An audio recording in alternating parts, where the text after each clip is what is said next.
So I was looking through my middle school yearbook and I found this.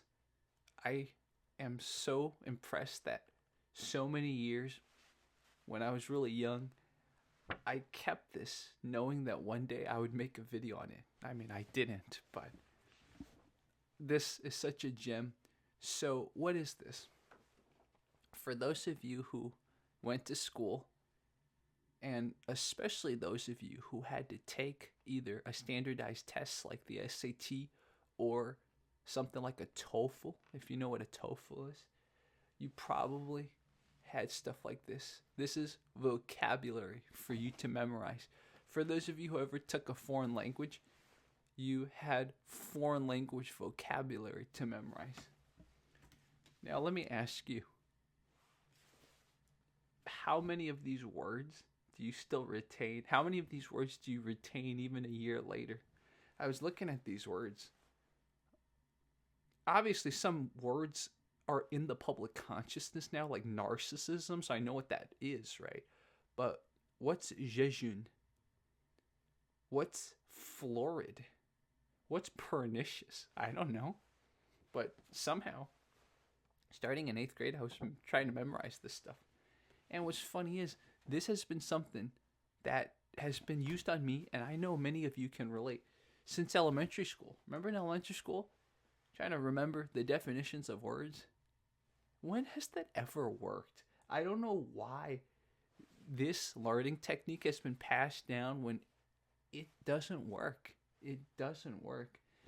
Did learning any of these vocabulary words ever increase my day-to-day conversation words? No, I never used mellifluous.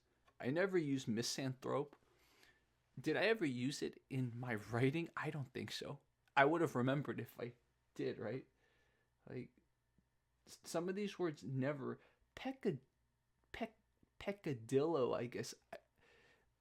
Again, I don't know. I don't know.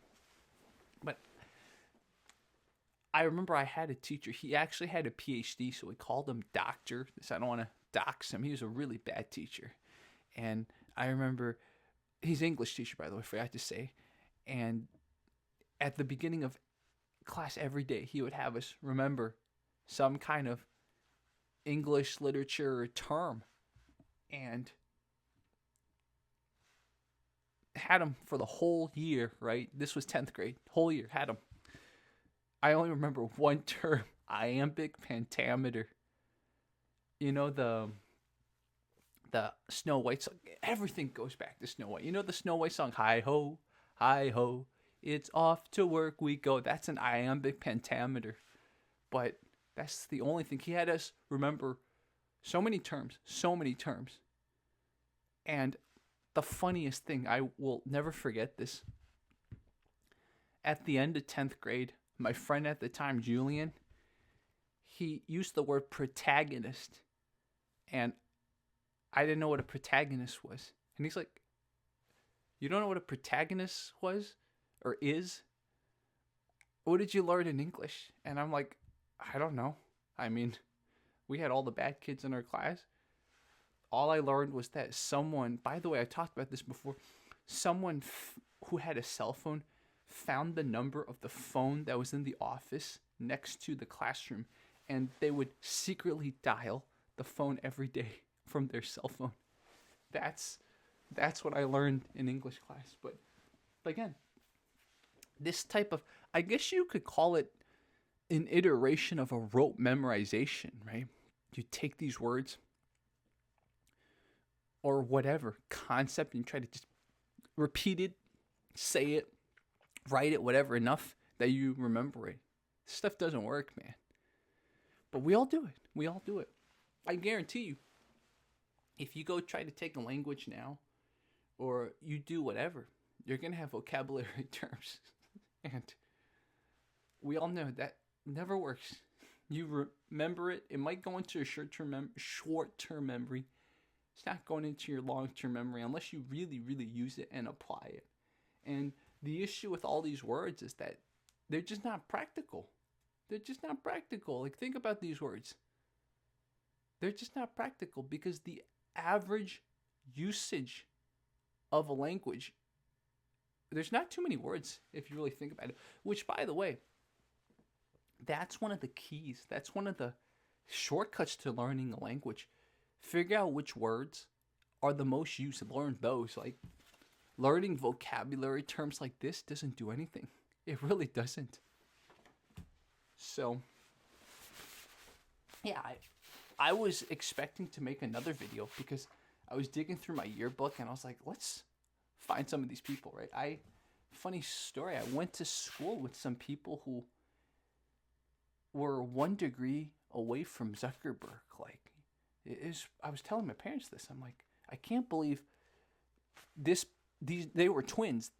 They were in public school with me. Like, considering the positions that the twins' father had, like, he sent his kids to public school. I mean, that's crazy. And then a senator now in my parents' home state went to school with her daughter. So I was like, maybe I could make a video on that stuff. But then this thing fell out, and I'm just like, for every parent, for every student, for every teacher, we got to find a better way than to make people memorize the definition of things. Whether you want to increase their vocabulary, you want to increase the understanding of something, it's like, just memorize the definition of things. Like, it's the most useless, non-productive way of learning.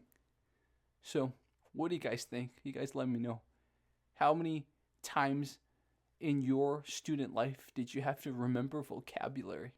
Were you good at it? And did it benefit you at all? So, I will say,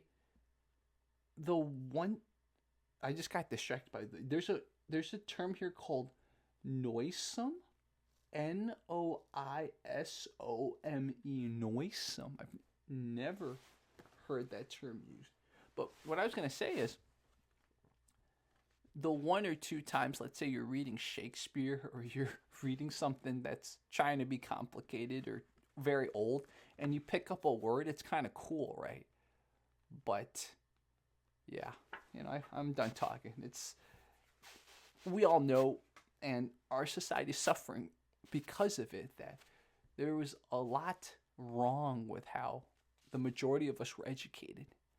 And look at where society is now. So I don't think it's too late to turn the world around, but teachers, I guess people my age now are becoming teachers.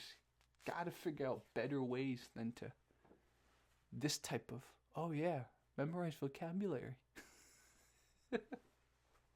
Okay, guys, let me know your thoughts.